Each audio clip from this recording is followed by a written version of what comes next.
সাল্লাল্লাহু দাওয়াত শুরু করলেন, আল্লাযীনা ইম্মাক্কান্নাহুম ফিল আরদ, এই জমিনের মধ্যে প্রতিষ্ঠা করতে হবে আকামুস সালাহ, নামাজ কায়েম করতে হবে। সেই নামাজ বাড়ি থেকে রাষ্ট্রীয় ভবন পর্যন্ত, রাষ্ট্রীয় ভবন থেকে শুরু করে কোর্ট কাছারি পর্যন্ত এটা দেশের মধ্যে আইন চালু করতে হবে যে নামাজ যদি প্রতিষ্ঠা না করা হয় তাহলে তাকে হ্যান্ডকাপ লাগাতে হবে, জেলখানায় দিতে হবে।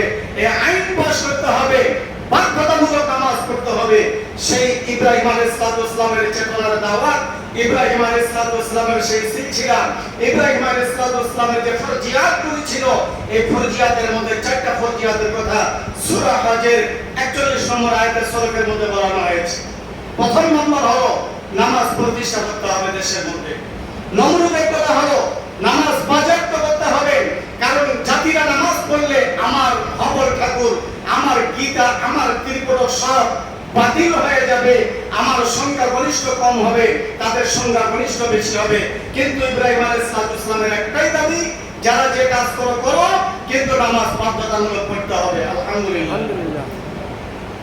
ইসলামী আন্দোলনের মূল নায়ক যারা, ইসলামী আন্দোলনের মূল নেতা যারা, তাদের মুখ থেকে 4টা জিনিস চালু করার দাবিদার আয়াত নাযিল হলো। প্রথম নাম্বার হলো নামাজ কায়েম করতে হবে, আর 2 নাম্বার হলো বাধ্যতামূলক যাকাত প্রদান করতে হবে, আর 3 নাম্বার হলো সৎ কাজের আদেশ দিতে হবে, আর 4 নাম্বার হলো অসৎ কাজের বাধা দিতে হবে। ইব্রাহিম আলাইহিস সালাম বললেন, এই 4টা কাজ তোমরা যদি ক্লিয়ার করো তাহলে আমার কোনো দাবি থাকবে না। সুবহানাল্লাহ, আমার কোনো দাবি থাকবে না। 4টা কাজ, এই 4টা কাজ আইন পাস করলো, বাতিল করা হলো, এই 4টা কাজরা মানতে রাজি হলো না। কিন্তু ইব্রাহিম আলাইহিস সালাম বাধ্যতামূলক এই 4টা কাজ করতেই হবে। আলহামদুলিল্লাহ বলেন। আদৌ আমরা দেশের সরকারকে বলবো, যারাই দেশ চালাও, যারাই ক্ষমতাসীন আছো, যারাই নেতাগিরি আছো, এই 4টা কাজ তোমাদেরকে চালু করতে হবে। যেখানেই আলোচনা হবে, নামাজের সময় হবে, সঙ্গে সঙ্গে আযান, সঙ্গে সঙ্গে মুসল্লিদেরকে নিয়ে আমরা নামাজ আদায় করতে হবে। যখনই বছরে একবার মাহে রমজান মাস আসবে, বাধ্যতামূলক যাকাতের ব্যবস্থা করতে হবে, এবং সৎ কাজের আদেশ আর অসৎ কাজের বাধা, এই 4টা আইন যখন দেশের সরকার চালু করবে, তখন বাতিল সরকার রাষ্ট্রীয়ভাবে আর রাষ্ট্রের মধ্যে থাকতে পারবে না। সুবহানাল্লাহ। আদৌ ভাইরা আমার, অবলিবন্ধ বুঝার চেষ্টা করেন, এই 4টা কাজ চালু করতে হবে রাষ্ট্রীয়ভাবে। বাদশা নমরুদ বলল, আমরা এই আইন আমরা চালু করব না, এটা বাজেয়াপ্ত। আমাদের আইনগুলোকে চালু করতে হবে, ইব্রাহিমের আইনকে বন্ধ রাখতে হবে। ইব্রাহিম আলাইহিস সালাম এবার মাথা উঁচু করে দাঁড়ালেন, একা, কোনো সঙ্গী সাথী ছিল না, কোনো বন্ধু বান্ধব ছিল না, একাই দাওয়াত দিচ্ছে লা ইলাহা ইল্লাল্লাহ ইব্রাহিম খলিলুল্লাহ। সুবহানাল্লাহ। মিল্লাতা আবিকুম ইব্রাহিম হুয়া সাম্মাকুমুল মুসলিমিন। গোটা মুসলিম মিল্লাত জাতিকে ইব্রাহিম আলাইহিস সালাম দাওয়াত দিচ্ছেন, আসো নামাজ রাষ্ট্রীয়ভাবে প্রতিষ্ঠা করো, নামাজ রাষ্ট্রীয়ভাবে প্রতিষ্ঠা করো। প্রথম নাম্বার দাবি ইব্রাহিম আলাইহিস সালামের। উনি বাড়ি চাই নাই, গাড়ি চাই নাই, জমা জমি টাকা পয়সা, অর্থ সম্পদ কিছুই চাই নাই, শুধু একটা দাবি, সেটা হলো রাষ্ট্রীয়ভাবে নামাজ কায়েম করতে হবে।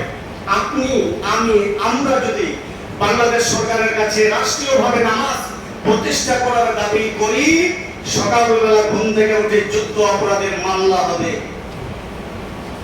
আপনিও দেশের সরকারের কাছে যদি নামাজ প্রতিষ্ঠা করার জন্য বিল পাস করতে চান, তাহলে পরের দিন জিএনবি আর পরের দিন তালেবানের খাতায় আপনার নামটা চলে যাবে।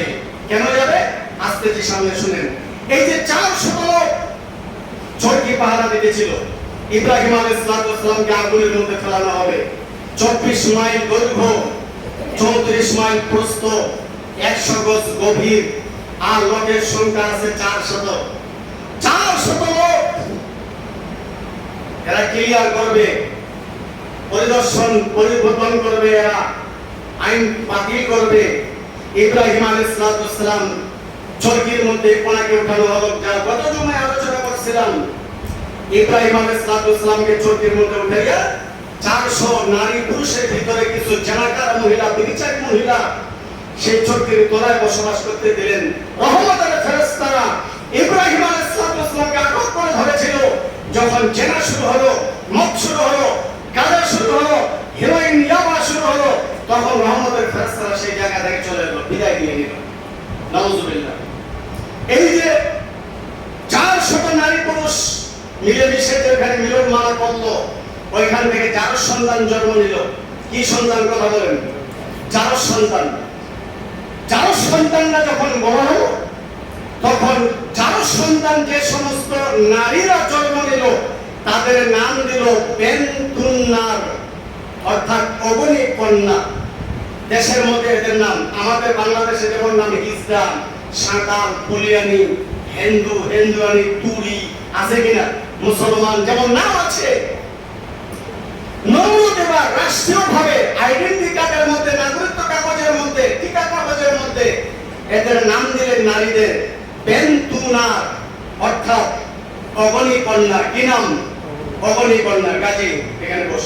অগ্নি কন্যা, এদের নাম দিলেন অগ্নি কন্যা। এদের নাম দেওয়া হলো অগ্নি কন্যা। চিন্তা করেন। আর ছেলেদেরকে রাষ্ট্রীয় দায়িত্ব দেওয়া হলো, এবং এই জেনাকার মহিলাদের পেট থেকে যে বাচ্চাগুলি বের হলো, যে 4 সন্তানগুলি বড় হলো, এদেরকে রাষ্ট্র চালার দায়িত্ব দিল। এই 4 সন্তান নমরুদের পরে 4 সন্তানরা দেশ চালাতে লাগলো একাধিক কয়েক বছর ধরে। এখন মগজে ঢুকান, এই 4 সন্তানরা দেশ চালাতে এসে সর্বপ্রথম আলেমদেরকে ফাঁসি দিল। নাউজুবিল্লাহ বলেন, নাউজুবিল্লাহ বলেন। এই 4 সন্তানরা দেশ চালাতে এসে নাম দিল তালেবান, নাম দিল জিএনডি, নাম দিল মৌলবাদী, নাম দিল আপনার হলো যুদ্ধ অপরাধী, যার জিন্দগি তো জেনা করে নেই, নারীর প্রলোভনে ফেলাইয়া জেনার মামলা দিয়ে দিল। 3333টা নারীর এক একটা হুজুরের পিছনে সে আমলে মামলা হলো কোর্টের মধ্যে, অথচ হুজুররা আল্লাহর রাস্তায় একটাও জানে না। নাউজুবিল্লাহ বলেন। তাহলে বুঝা গেল, আমি কিন্তু ইতিহাস কোরআন হাদিস থেকে আপনাদের সামনে বলছি। এবার দেখা গেল ওই নারীদের নাম ছিল বেনতুনার, অর্থাৎ অগ্নি কন্যা। আর সন্তানরা, যে 4 সন্তানরা জন্ম নিল ওই নারীর পেট থেকে, ওরা এবার হলো খাদ্যমন্ত্রী, ওরা হলো বাণিজ্য মন্ত্রী, ওরা হলো যোগাযোগ মন্ত্রী, ওরা হলো শিল্পমন্ত্রী। যখন কোরআনের হক কথা সূরা হাজের 41 নম্বর আয়াত তুলে ধরবো, তখন বামপন্থী কিছু লোক বলবে, হুজুর ব্যাপারটা ভালো নয়, আপনি তো রাজনীতি চলে গেছেন। ইব্রাহিম আলাইহিস সালামের পা থেকে মাথা পর্যন্ত রাজনীতি। আলহামদুলিল্লাহ। আপনি যে বাইতুল্লাহ তওয়াফ করেন, এটাও রাজনীতি। আপনি যে বাইতুল্লাহ তওয়াফ করতেছেন, এটাও রাজনীতি।